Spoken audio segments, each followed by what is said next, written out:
welcome back to another episode of the Cody Tucker Show. As always, I'm your host, Cody Tucker. Be sure to like and subscribe, all that good stuff. So, yeah, shit's getting weird over here at the old Casa del Cody. So I popped a blood vessel in my eye, which I don't know if it's on this eye. I don't know if anyone can see it. I'll try to post a picture of it. Look, a popped blood vessel, as I have learned, means nothing. But because I am a massive hypochondriac, this shit happened probably 2 or 3 days ago, and ever since then, I have been spiraling into just a fucking fit of, I think I'm going to have an aneurysm at any moment because there's a little bit of blood in my eye. I did the worst thing that someone with, a pretty intense anxiety disorder / hypochondria can do, and that is to go on WebMD and just read about what a fucking popped blood vessel means. Which, because I've never had one. So whenever I looked in the mirror and I was like, oh, that doesn't look good. And everything you read about them says, oh yeah, they're fine. Normal. Tons of people get them. Hundreds of thousands of people get them every year. Means nothing. Did that reassure me? No. I instead looked for the way down the list of potential causes, found where it said that diabetes is a potential cause, and went, that's it. I have diabetes. It's insane. And look, I don't think I have diabetes. Granted, I am a great big old fat fuck, but I've been tested for it multiple times. Blood pressure is fucking solid. My blood pressure is a 110/55, which that also sent me spiraling because I was like, oh, I think that's too low. Which it isn't. It's pretty fucking impressive. So, pat on the back for that one. But yeah, it has sent me, god damn, and then right now, as I am recording this, there's a sharp, that's an exaggeration. There's a slight pain right here in my lower back.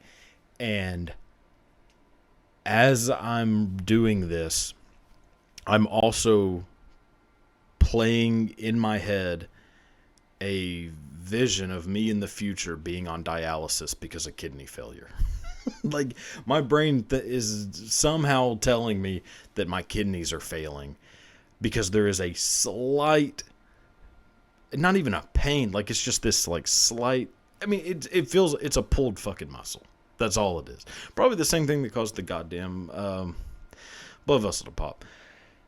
But in my dumbass brain, I am slowly convincing myself that I have kidney failure.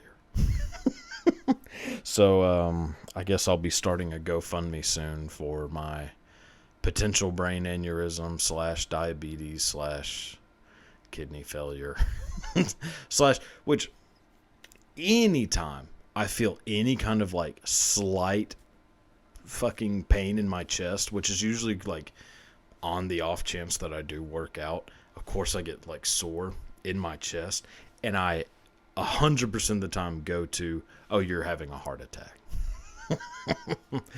God damn, man. I wish that, I don't know how you get rid of hypochondria. I know that it's got to be connected to my, just being a fucking anxiety-ridden sumbitch. But, man, I wish I knew how to, just erase it. When I was a kid, I never was like that. I never got sick, never felt sick. If I felt sick, I didn't even give a shit. I just went about my fucking business. Now, any slight, pressure from, a headache, my sinuses are out of control. any little pressure in my head immediately makes me think I'm having like, maybe I'm having like developing a tumor. Saying it out loud makes me realize how much of a fucking lunatic I sound like. And like, I just kind of have to laugh about it. Because I mean, I like to think I'm a decently rational person. And I am rational in every single aspect of life except my goddamn brain. Like anything else, I immediately ignore everything else except for like logic and reasoning.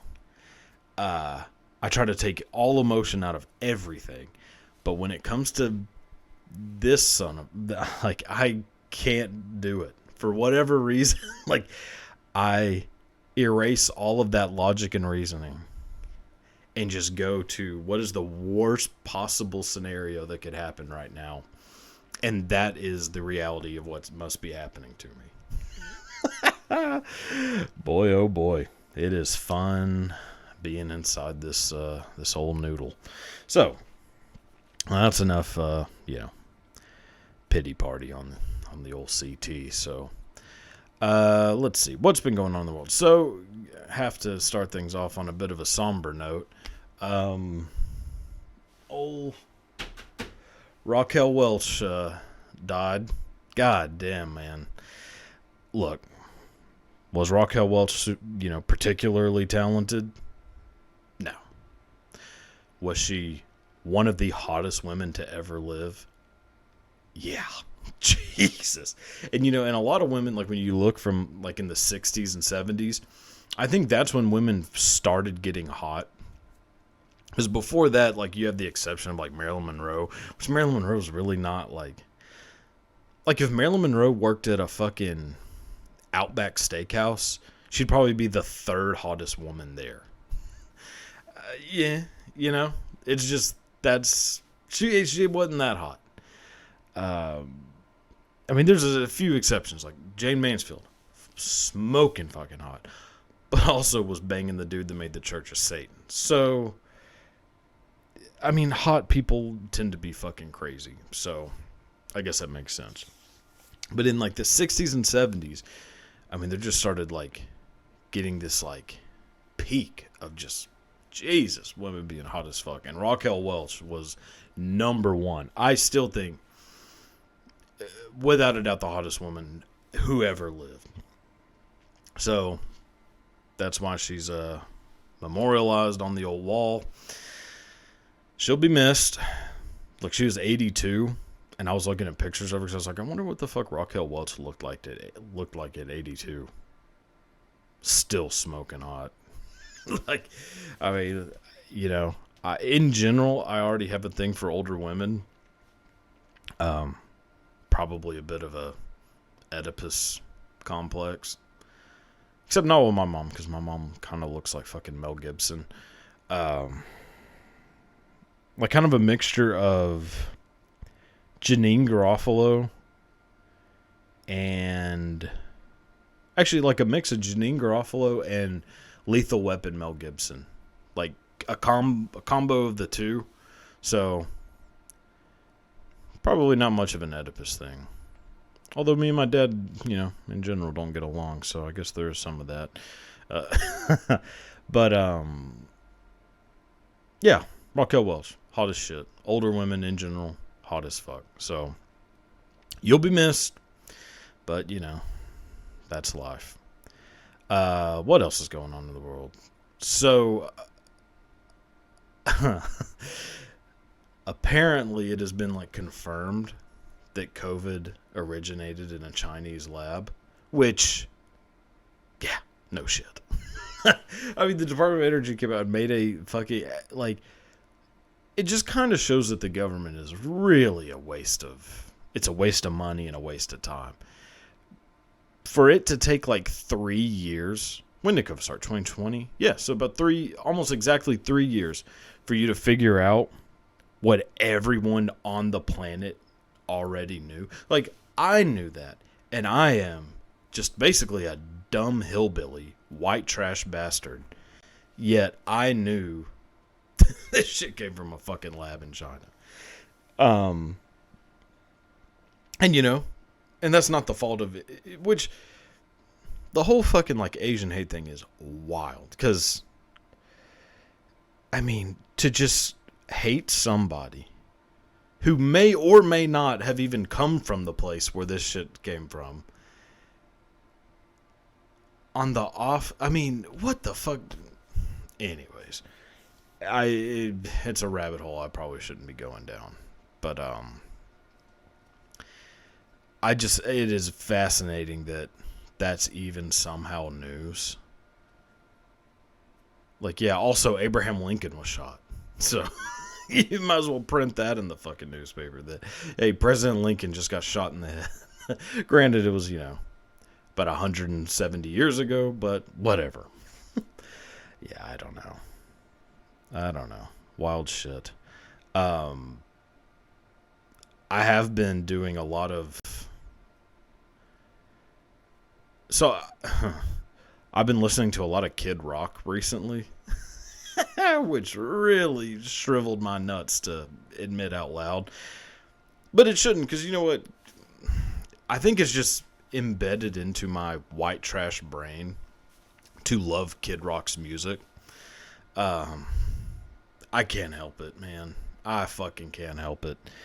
It had just started kind of sending me down like a little path in my head of like, what are some other white trash activities that I do?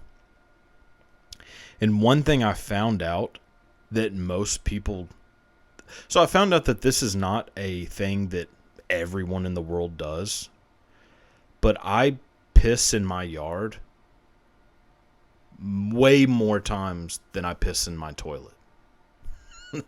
I thought that was 100% normal. Which I still hold that that's the fucking normal way. I mean, obviously outside was invented before toilets. So, yeah, I think I'm not the crazy one in this fucking situation. But I love pissing outside. I just did it. I walked past the bathroom to go outside, smoking on a cigarette, and just pissed outside in the middle of broad daylight. I mean, there's neighbors, I mean, they're not going to see shit. I mean, you could be, staring down the barrel of that fucking thing and barely see it. So, the fucking 90-year-old woman across the street, she probably thinks I was outside holding a hamster. But, yeah. So I'll just be honest, like, if I've been, and it's not just my yard. It's not like I feel safe in my yard. I piss in every yard. If I have been to your house for more than an hour at a time, I pissed in your yard. Like, there is a 100% rate of pissing if I've been at your house for more than an hour. Like, I used to, just get fucking hammered and knock down, like, a 30-pack of Natty Lights. And no one ever saw me go to the bathroom. But I pissed. I mean, I trust myself to piss outside way more than I trust myself to piss in a toilet. I mean, especially if you're, if you're pretty fucking, if you're about 15 sheets to the wind, you step outside and you got a giant-ass toilet compared to this little bowl that's kind of turning into like a Venn diagram because you're so fucking dry. It's like, yeah. So, yeah. Anyone that I've ever been to, if I've ever been to your house for more than an hour, I've pissed in your yard. If you came outside and stepped in a mud puddle and were like, hey, it wasn't supposed to rain last night, it didn't. I just fucking, emptied probably 15 bladders worth of Natty Lights into your yard. Sorry, not sorry. So, yeah. In general, I just have a lot of white trash habits that I always kind of thought that I could pride myself on the fact that although I grew up, in a single wide trailer park adjacent, that I hadn't, like, basically rid myself of any white trashness and kind of scrubbed my genetics clean of that. Turns out I missed a couple spots. So, yeah. What can you do? I mean, I recommend it to everyone. Basically, I mean, if you want to fucking, save the world, then stop pissing in toilets and just piss outside. I mean, it's so much fucking nicer, too. What I really recommend, go find a giant anthill and piss on that thing. Oh my God, you feel like God. like it feels like the fucking Old Testament. Like you're just raining down fucking fiery piss onto, an entire civilization. Yeah. Well, I really should be looked at, I think. There's something wrong. I don't know what it is, but there's something in this fucking head that is just, boy, oh boy. I mean, at least I'm not, saying any of this stuff publicly. All right. So, with that, let's do some Did You Knows. All right. So, I got 3 pretty fucking fascinating stories, all Hollywood related again this time, which, I've been like kind of, jotting down just some interesting shit that I've learned over the years. They won't all be Hollywood related, but I just find, especially like kind of old, like 70s and back Hollywood to be fucking fascinating, because we kind of look at it as this, with like a mystique that it was, everybody was like gold. It's like the golden age. Everybody just like glitz, glamour, all that bullshit. They were just as fucking deviant as they were now. Actually, probably, they were way worse because they didn't have, Snapchat or, putting shit on Instagram. Like the shit that Jack Nicholson did in his private life in the 70s, my God. I mean, if social media existed then, I mean, he'd be in fucking prison. Jack Nicholson is not one of the topics for today, but if you ever want to do a deep dive on somebody who is a fucking lunatic, old Jackie Boy is a good place to start. So the first one that we're gonna talk about is arguably the most badass human being who ever lived, and happens to be an actor, which actors for the most part are really just theater nerds that got millions of dollars and can now like pretend to be cool as shit. But none of these motherfuckers were cool when they were like, in school or in college. Like they were all fucking nerds. Not this motherfucker. Okay, so the person that we're talking about is Christopher Lee. So if you don't know who Christopher Lee is, he was in Lord of the Rings, the original Wicker Man, played Count Dooku in like the Star Wars just dog shit prequels. He also played Frankenstein like fucking 50 times throughout the 50s to 70s. All around just fucking badass. He was in over 240 movies, which, Jesus. He also is the guy that James Bond is based on. Which I did not know that James Bond is based on a real person. So, Christopher Lee, which I will have a picture somewhere around in this general area of Christopher Lee, who you all, I imagine, recognize. His cousin is Ian Fleming, or Sir Ian Fleming, who is the guy who wrote the James Bond novels. Christopher Lee, before he was an actor, was in the, basically the British Special Forces during World War II. And part of his duties as a member of the British Royal, Special Forces was to go on, spy missions to hunt down Nazis. And he apparently hunted down and killed a fuckload of Nazis. And because he was such a badass spy who could, like, speak, you know, like, a shitload of languages, was basically, like, just, in general, the coolest son of a bitch of all time. His cousin, Ian Fleming, decided to write, you know, a series of spy novels, basing it, you know, generally on what he had learned from his cousin, Christopher Lee. So that already should put him at, like, the top of, you know, the most badass people of all time. But there's a few other things. So he also witnessed the last public execution via guillotine in France in 1977, I believe. That date might be wrong, but as I have prefaced all of these, or as I prefaced last week, and I should probably preface again, these are very loosely researched things that I'm talking about. Like, I'm not, you know, I'm not coming to this as from, you know, a scholarly level.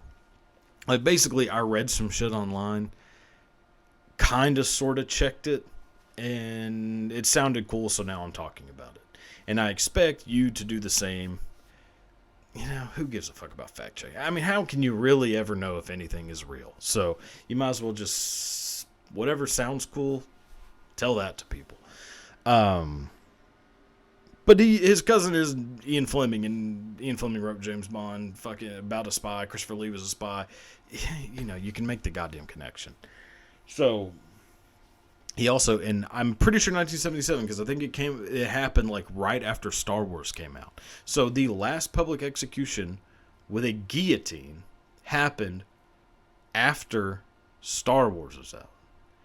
And he took a girl on a date to France to go witness it, and sat in the crowd because it was a public execution, which people think that, like, that just went away, you know, 200 years ago. So he took a girl on a date to go see a dude get his head cut off. What a fucking legend. I mean, you know, the best date I've ever taken a chick on was to, like, fucking Red Lobster. And, I mean, and we split the bill. I mean, this motherfucker took somebody to go see his head, like, see a fucking head get cut off. Wild. So also, he's in Lord of the Rings. Plays Saruman. He is the only person who was in Lord of the Rings who actually hung out with J.R.R. Tolkien. So Christopher Lee, when he was young, found out that Tolkien used to go to this, like, pub, and he used to just go to the pub all the time so that he could, like, try to introduce himself to Tolkien. Ended up becoming, you know, like, decently, you know, sort of good friends with him. Tolkien dies, and then fucking 50 years later, or 60 years later even, he ends up in the goddamn Lord of the Rings movies. But there is a story that is, I mean, it's fucking crazy. So, in Lord of the Rings, which, spoiler alert, I mean, the movies came out 20 goddamn years ago, but spoiler alert, Saruman gets killed. He gets stabbed. Peter Jackson, the director of Lord of the Rings, wanted him to make, like, a scream. Like, you know, you get stabbed, like a scream. Christopher Lee basically took him aside and said, "That isn't what a person sounds like when he's stabbed." And that's a really bad Christopher Lee impression, I know, but oh well. Basically told him that when a person is stabbed in the back, they just let out a gasp of air, like, "Ha!" and Peter Jackson's like, okay, like, I mean, you know, I mean, that's not gonna be, I don't like that, we should do the scream, you know, how I'm saying it. And he's like, "Do you know what a person sounds like when they're stabbed?" He's like, "Because I do." Like, this motherfucker has killed so many people by stabbing them in the back. Like, he knows exactly what they sound like. So, yeah. when you watch the movie, that's the noise he makes. Fucking wild. So there's the story of Christopher Lee. I mean, dude was probably just banging like Nazi chicks all around fucking Germany, trying to like get, info from them. I mean, I bet that dude, goddamn Christopher Lee. Oh yeah, also made a heavy metal album when he was like 90. Made like a series of albums about Charlemagne. Fucking awesome. Which, if you listen to him, pretty damn good. So there's that. Next one. So this one's pretty fucking wild too. So in 1973, William Friedkin. Hold on. All right. So in 1973, William Friedkin directed the movie The Exorcist. Arguably the greatest horror movie ever made. Right before that, he had made The French Connection, which I'm pretty sure won Best Picture in 1971. Well, movie, I think, came out in 71, not 72, won Best Picture. So his next movie is The Exorcist, which has its own, like, basically lore and mythology surrounding, like, the making of it. Like,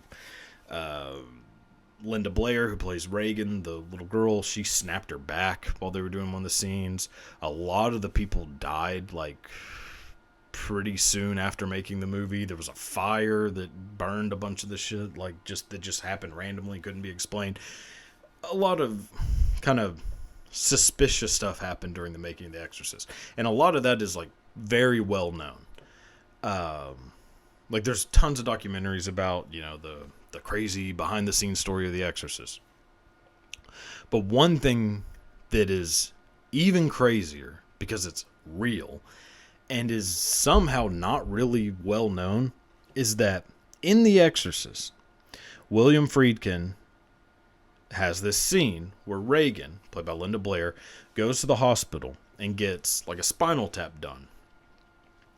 And has x-rays done so they could see, is this something physiological as opposed to the devil. The x-ray technician is played by a guy named Paul Bateson. Paul Bateson was a real x-ray technician. And William Friedkin just said, do you want to be in the movie? Like, you're going to know what to do better than an actor is because you do this for a living. Why don't you just be in the movie as the x-ray technician? It's the same thing he did with the character of the priest. Oh my God. The young priest. Damien something. Cassis? Yeah. Anyways. That guy is an actual priest. Was not an actor. He was a priest hired to give, his expertise on the exorcism scenes. And William Friedkin just really liked him. And Father Karras. So he just hires him to be in the movie. And he's fucking incredible. But was not an actor.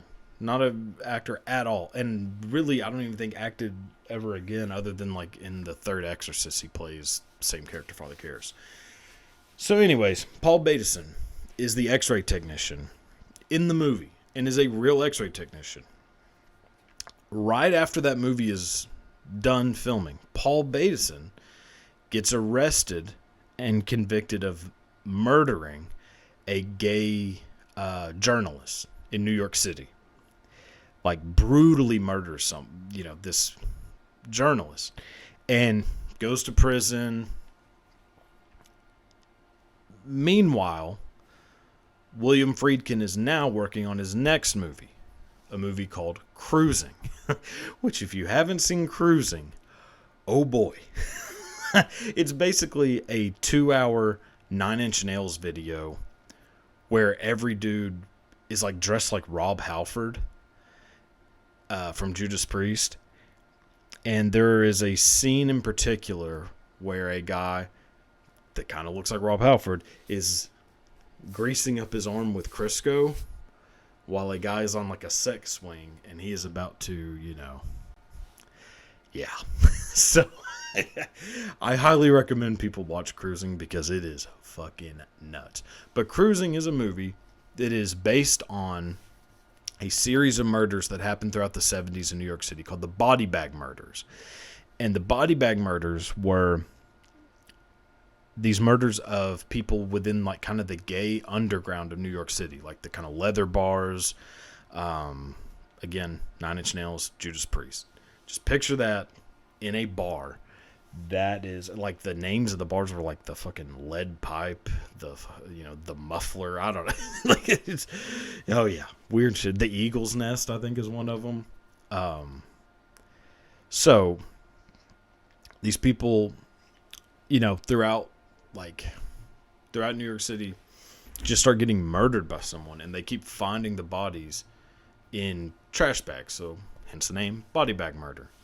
William Friedkin, while he's directing this movie, goes, oh, hey, I know who I could talk to about this.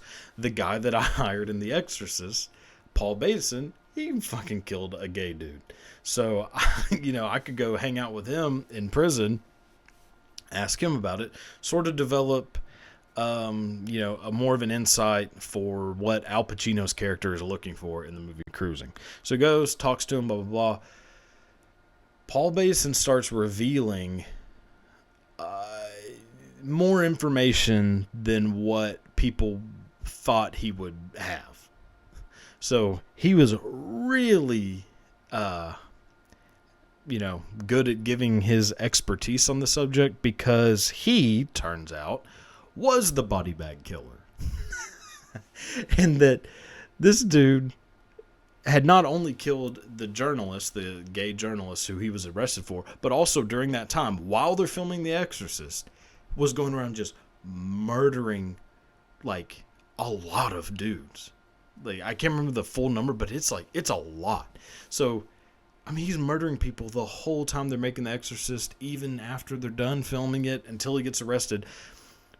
But nobody knew that he was the fucking murderer. The William Friedkin, who hired him for The Exorcist, is now making a movie about the cops trying to find the guy who William Friedkin hired for the movie. So, yeah. That's, just a fucking crazy coincidence. So the last one that we'll do, this is a pretty intense one. So it's about Howard Hughes, which, if you don't know who Howard Hughes was, hold on, gotta wet the old whistle. All right, so Howard Hughes.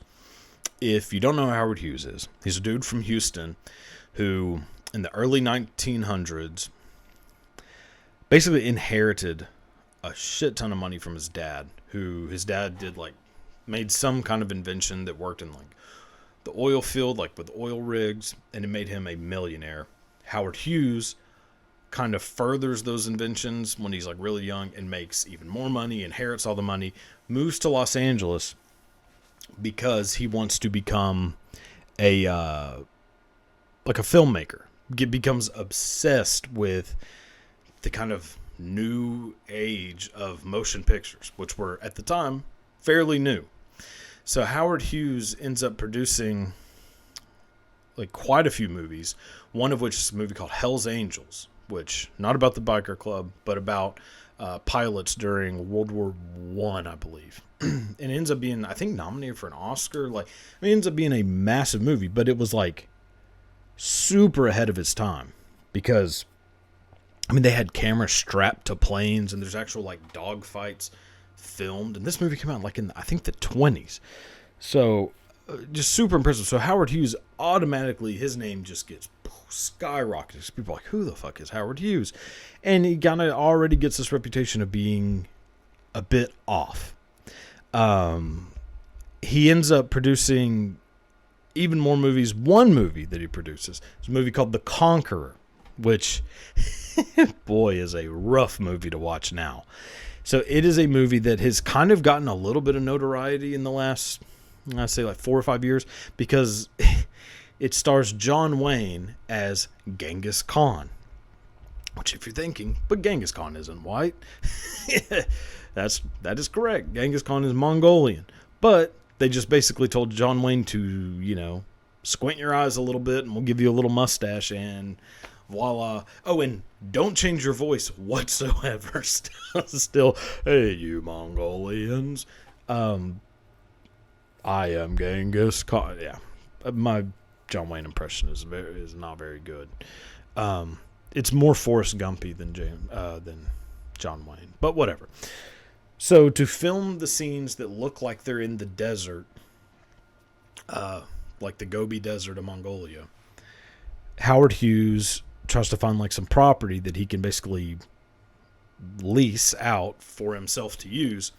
And a very cheap strip of property happens to be in the Nevada desert, where very, very close to where they are doing the new atomic bomb testing. And the land is very cheap because atomic bombs emit an insane amount of radiation, and the land he bought is all within the radiation zone. He does not tell anyone about this. Doesn't tell anyone on set that there is a risk with radiation, that they are within the fallout zone. Takes it upon himself to hide that bit of information. After that movie comes out, a giant portion of the people involved in that movie die really young from cancer, including John Wayne. Like some of the producers, the director, I think one of the writers, a shitload of the extras and actors and grips and lighting people, sound people, a ton of them die from cancer. I mean, granted, John Wayne died pretty old, and he was like a heavy smoker. So, there is that. But still, it's like 5 times the normal percentage, of people to die from cancer died making the movie The Conqueror, like right next to where they were doing atomic bomb testings. So, already, now Howard Hughes getting a little strange. Howard Hughes also, while this is going on, while he's this massive movie producer, starts banging Katharine Hepburn. So apparently he had a thing for lesbians, but don't we all? He also starts developing his own planes, like building planes. One of them, is a plane where he's going to try to break the airspeed record. And it's like the XF-130 or something like that. He ends up crashing this plane into a house in Southern California. Just completely obliterates the plane. Ends up having huge, huge injuries. So here's the injuries. He had a crushed collarbone, crushed chest, where his heart moved to the right side of his chest, and massive 3rd-degree burns all over his body. This is where people say things started to get really off the rails for Howard Hughes. So Howard Hughes develops this disorder where basically the slightest touches feel 100 times more intense than they really are. So clipping your fingernails is insanely painful. Cutting your hair becomes painful. Wearing almost any kind of clothes becomes super painful to your skin. It's basically like a ultra heightened sensitivity to anything. So on top of this, he becomes a massive codeine addict, which just makes things way worse. But at this time, he starts this is when, if you ever watch old episodes of Johnny Carson where he's dressed like Howard Hughes, this is where that Howard Hughes kicks in, where he's just, he kind of looks like Charles Manson and Jim Morrison put together. So actually, he looks like Tom Hanks at the last parts of Castaway. Nails are this long. His hair is huge. He also just started locking himself in his home theater for months at a time, not leaving for any reason, and just having food, pushed through a door, a little like a doggy door, and just pissing into jars. And apparently he had filled up hundreds of mason jars worth of piss. But yeah, hadn't showered in like I think it was like 6 months, 4 or 6 months that he lived in, basically lived in his private movie theater. He even like, Jesus, this to me is the most bizarre thing. He had the movie Ice Station Zebra, which if you've ever watched that movie, oh, it's not good. He had the movie Ice Station Zebra screened in his theater 150 times in a row. Yeah, I mean, things start getting real fucking bad for Howard Hughes. He ends up, just deteriorating like rapidly. And by the time he dies, he is 6'4" and 90 pounds. Dude, my leg weighs 90 pounds. Yeah, which I don't think I'm exaggerating on that. So yeah, Howard Hughes is 6'4", so an inch taller than me, and weighs a fourth of what I weigh. I mean, god damn. So yeah, Howard Hughes, one of the most influential people in modern American history, also a fucking nut job. Oh, also, he's responsible for Watergate. In a weird way connected to the Watergate scandal, because when Richard Nixon was a senator from California, so pre-presidency, pre-vice presidency, because Nixon was Eisenhower's vice president, but before that he was a senator from California, from Southern California. Howard Hughes began basically donating a suspiciously large amount of money to Richard Nixon's brother for some reason. Obviously, that money is getting sent to Richard Nixon by his brother, but he's giving it to Nixon's brother so that there's like a middleman, which whatever. Part of the reason why Richard Nixon kind of initiated the Watergate break-in was because he was led to believe that the Democratic Party had proof of Howard Hughes illegally giving money to Richard Nixon while Richard Nixon was a senator, and even while he was running for president. So one of the main reasons why Watergate even happened is so they could Richard Nixon could find out if they knew the shit about him and Howard Hughes. So another little slice of history about Howard Hughes that most people don't know about. That'll do it for this one. Hope you enjoyed the little three little tales from Hollywood history. Until next time, goodbye.